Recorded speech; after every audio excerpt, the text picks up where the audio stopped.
ನಮಸ್ಕಾರ ವಿದ್ಯಾರ್ಥಿಗಳೇ, smile talk paramedical ಚಾನಲ್ಗೆ ಸ್ವಾಗತ. ಈ ವಿಡಿಯೋದಲ್ಲಿ ಒಂದು ನಮ್ಮ ವೈದ್ಯಕೀಯ ಸಚಿವರಾದಂತಹ ಡಾಕ್ಟರ್ ಶರಣ್ ಪ್ರಕಾಶ್ ಪಾಟೀಲ್ ಅವರು ಒಂದು ಸ್ಟೇಟ್ಮೆಂಟನ್ನು ಕೊಟ್ಟಿದ್ದಾರೆ. ಏನಂದರೆ, ಮೂಲ ಸೌಕರ್ಯವಿಲ್ಲದ ನರ್ಸಿಂಗ್ ಕಾಲೇಜುಗಳನ್ನು ಬಂದ್ ಮಾಡಿ ಒಂದು ಸ್ಟೇಟ್ಮೆಂಟನ್ನು ಕೊಟ್ಟಿದ್ದಾರೆ. ಯಾಕಂದರೆ ಈಗಾಗಲೇ ಭಾಳಷ್ಟು ಒಂದಷ್ಟು ಕಾಲೇಜುಗಳಲ್ಲಿ ಯಾವುದೇ ಥರಂಥ ಫೆಸಿಲಿಟಿ ಇಲ್ಲ. ಸುಮಾರು ಅವ್ರಿಗೂ ಕೂಡ ಗೊತ್ತಿದೆ, ಕರ್ನಾಟಕದಲ್ಲಿ ಸುಮಾರು ನರ್ಸಿಂಗ್ ಕಾಲೇಜುಗಳು ಮೂಲಭೂತ ಸೌಕರ್ಯಗಳನ್ನು ಕಲ್ಪಿಸದಿರುವ ಬಗ್ಗೆ ಸಾಕಷ್ಟು ದೂರುಗಳು ಬಂದಿವೆ. ಸೊ ಹೀಗಾಗಿ ಅಂಥವುಗಳನ್ನು ತಪಾಸಣೆ ನಡೆಸಿ ಅಂಥ ಕಾಲೇಜುಗಳಿಗೆ ಬೀಗ ಜಡಿಯುವುದು ಸ್ಥಳದಲ್ಲಿ ವೈದ್ಯಕೀಯ ಶಿಕ್ಷಣ ಇಲಾಖೆ ನಿರ್ದೇಶಕರಾದಂಥ ಡಾಕ್ಟರ್ ಸುಜಾತ ರಾಠೋಡ್ ಅವರಿಗೆ ನಿರ್ದೇಶನ ನೀಡಿದರು. ಸೊ ಇವ್ರೇನು ಮಾಡಿದ್ದಾರೆ ಅಂತಂದರೆ, ಅಲ್ಲಿ ಸ್ಥಳದಲ್ಲಿ ಹೇಳಿ ಈ ಒಂದು ವೈದ್ಯಕೀಯ ನಿರ್ದೇಶಕರಾಗಿರುವಂಥ ಡಾಕ್ಟರ್ ಸುಜಾತ ರಾಠೋಡ್ ಅವರಿಗೆ ಒಂದು ಗೈಡ್ಲೈನ್ಸ್ ಕೊಟ್ಟಿದ್ದಾರೆ. ಅಂಥ ಕಾಲೇಜುಗಳನ್ನು ನೀವು ಬಂದ್ ಮಾಡಿಬಿಡಿ, ಅವನ್ನೆಲ್ಲ ಸ್ಥಳದಲ್ಲಿ ಬಂದ್ ಮಾಡಿಬಿಡಿ, ಅವುಗಳಿಗೆ ಪರ್ಮಿಷನ್ ಕೊಡಬೇಡ್ರಿ ಅಂತ ಈ ಒಂದು ಕನ್ನಡಪ್ರಭ ಒಂದು ಆದೇಶದಲ್ಲಿ ಇದು ಒಂದು ಅಂದರೆ ಬೇರೆ ನ್ಯೂಸ್ ಪೇಪರಲ್ಲೂ ಕೂಡ ಬಂದಿದೆ. ಡಕ್ಕನ್ ಹೆರಳು, ಆಮೇಲೆ ANI ಕೂಡ ಬಂದಿದೆ. ಮುಂದುವರೆದು ಏನು ಹೇಳ್ತಾ ಇದ್ದಾರೆ ಅಂತಂದರೆ, ಸೊ ಈಗಾಗಲೇ ಸರ್ಕಾರದ ಎಲ್ಲ ಒಂದು ಷರತ್ತುಬದ್ಧ ಸವಲತ್ತುಗಳನ್ನು ಪಡೆದುಕೊಳ್ಳಲು ವಿದ್ಯಾರ್ಥಿಗಳಿಗೆ ಕನಿಷ್ಠ ಮೂಲಭೂತ ಸೌಕರ್ಯ ವಿಫಲವಾಗಿರುವಂಥ ನರ್ಸಿಂಗ್ ಕಾಲೇಜುಗಳನ್ನು ತಪಾಸಣೆ ನಡೆಸಿ ಅವುಗಳಿಗೆ ಬೀಗ ಜಡಿಬೇಕು ಅಂತ ಶಿಕ್ಷಣಾಧಿಕಾರಿಗಳು ಈಗಾಗಲೇ ವೈದ್ಯಕೀಯ ಒಂದು ಡೈರೆಕ್ಟರ್ಗಳಿಗೆ ಕೂಡ ಮನವಿಯೆಲ್ಲ ಆರ್ಡ್ರನ್ನು ಕೊಟ್ಟಿದ್ದಾರೆ. ಗುರುವಾರ ವಿಕಾಸಸೌಧದಲ್ಲಿ ನಡೆದ ನರ್ಸಿಂಗ್ ಕಾಲೇಜು ಪದಾಧಿಕಾರಿಗಳ ಸಭೆಯಲ್ಲಿ ಮಾತನಾಡಿದ ಅವರು, ರಾಜ್ಯದ ಸುಮಾರು ನರ್ಸಿಂಗ್ ಕಾಲೇಜುಗಳಲ್ಲಿ ಮೂಲಭೂತ ಸೌಕರ್ಯಗಳನ್ನು ಕಲ್ಪಿಸದಿರುವ ಬಗ್ಗೆ ಸಾಕಷ್ಟು ದೂರುಗಳು ಬಂದಿವೆ. ಹೀಗಾಗಿ ತಪಾಸಣೆ ನಡೆಸಿ ಅಂಥ ಕಾಲೇಜುಗಳಿಗೆ ಬೀಗ ಜಡಿಯಿರಿ ಎಂದು ಸ್ಥಳದಲ್ಲಿದ್ದ ವೈದ್ಯಕೀಯ ಶಿಕ್ಷಣ ಇಲಾಖೆ ನಿರ್ದೇಶಕಿ ಸುಜಾತ ರಾಥೋಡ್ ಅವರಿಗೆ ನಿರ್ದೇಶನ ನೀಡಿದರು.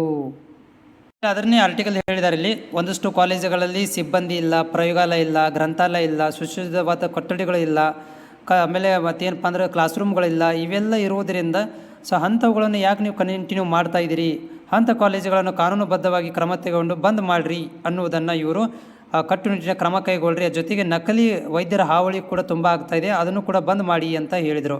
ಸೊ ಅದರ ಜೊತೆಗೆ ಏನಂತಂದರೆ, ಫೀಸ್ ಬಗ್ಗೆ ಇಲ್ಲಿ ಒಂದು ಮಾತು ಬಂದಾಗ, ಸೊ ಇದೇ ವೇಳೆಯಲ್ಲಿ ಶುಲ್ಕದ ಬಗ್ಗೆ ಅಂದರೆ ಈಗಾಗಲೇ ನಮ್ಮದು 10,000 ರೂಪಾಯಿ ಫೀಸು ಗೌರ್ಮೆಂಟಿಗಿದೆ, 1,00,000 ರೂಪಾಯಿ ಪ್ರೈವೇಟ್ ಕಾಲೇಜಲ್ಲಿದೆ. ಆಮೇಲೆ ಹೊರ ರಾಜ್ಯದಿಂದ ಬರುವಂಥ ಅಭ್ಯರ್ಥಿಗಳಿಗೆ 1,40,000 ರೂಪಾಯಿ ಇದೆ ನೋಡಿ. 10,000 ರೂಪಾಯಿ ಫೀಸು ಯಾರಿಗಿದೆ ಅಂತಂದರೆ ಗೌರ್ಮೆಂಟ್ ಕಾಲೇಜುಗಳಲ್ಲಿ. ಪ್ರೈವೇಟ್ ಕಾಲೇಜಲ್ಲಿ 1,00,000 ರೂಪಾಯಿ ಫೀಸ್ ಇದೆ. ಪ್ರೈವೇಟ್ ಕಾಲೇಜಲ್ಲಿ ಹೊರ ರಾಜ್ಯದಿಂದ ಬರೋರಿಗೆ 1,40,000 ರೂಪಾಯಿ ಫೀಸ್ ಇದೆ. ಸೊ ಹಿಂಗಿರ್ಬೇಕಾದ್ರೆ ಅಂಥವ್ರುಗಳಿಗೆ ಒಂದು ಫೀಸನ್ನು ಕಡಿಮೆ ಮಾಡೋದು ಏನಾದರೂ ಆಗುತ್ತಾ ಅಂತ ಕೇಳಿದಾಗ, ಸೊ ಅದಕ್ಕೆ ಅವರು ಸಹಮತಿ ಆಗದೇ ಇರದೆ ಏನು ಮಾಡಿದ್ದಾರೆ ಅಂದರೆ, ಈಗಿರುವ ಶುಲ್ಕವನ್ನು ಬೇಕಾದರೆ ನಾವು ಕಡಿಮೆ ಮಾಡಲಿಕ್ಕೆ ಟ್ರೈ ಮಾಡ್ತೀವಿ ಅಂತ ಹೇಳಿದ್ದಾರೆ. ಅದು ಯಾವಾಗ ಬರುತ್ತೆ ನೋಡಬೇಕು. ಅದರ ಜೊತೆಗೆ 40ರಷ್ಟು ಸೀಟುಗಳನ್ನು ಬಿಡಿ, ಸರ್ಕಾರ ಕೋಟಾದಲ್ಲಿ ನರ್ಸಿಂಗ್ ಕಾಲೇಜುಗಳಲ್ಲಿ 40ರಷ್ಟು ಅಂದರೆ ಈಗಾಗಲೇ 20 ಇದಾವೆ, ಅದರಲ್ಲಿ 40 ಮಾಡಿರಿ ಅಂತ ಮಂಡಳಿಯವರಿಗೆ ಸಲಹೆ ನೀಡಿದರು. ಪ್ರಸ್ತುತ 611 ನರ್ಸಿಂಗ್ ಕಾಲೇಜ್ ಇದ್ದಾವೆ, ಅದರಲ್ಲಿ 35,000 ಸೀಟುಗಳಿದ್ದಾವೆ.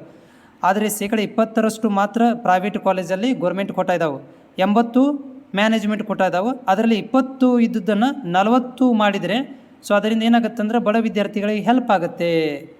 ಸೊ ಅದಕ್ಕೂ ಕೂಡ ಪಾಟೀಲರು ಮನವಿ ಮಾಡಿದರು. ಮನವಿ ಮಾಡಿದ್ದಾರೆ. ಸರ್ಕಾರ ಬಿಟ್ಟು ಕೊಟ್ಟರೆ ಬಡ ವಿದ್ಯಾರ್ಥಿಗಳಿಗೆ ಅಂದರೆ ಪ್ರೈವೇಟ್ ಕಾಲೇಜಿನವ್ರು ಮನವಿ ಮಾಡಿದ್ದಾರೆ.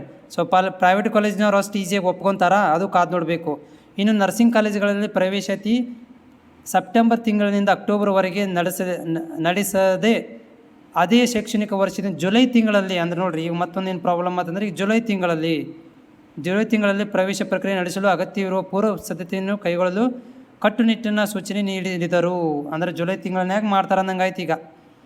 ಈ ಸಂದರ್ಭದಲ್ಲಿ ಯಾರ್ಯಾರು ರಾಜೀವ್ ಗಾಂಧಿ ವಿಶ್ವವಿದ್ಯಾಲಯದ ಒಂದು ಕಾರ್ಯದರ್ಶಿಗಳು ಎಲ್ಲರೂ ಉಪಸ್ಥಿತರಿದ್ದರು ಅಂತ ಹೇಳಿದ್ದಾರೆ.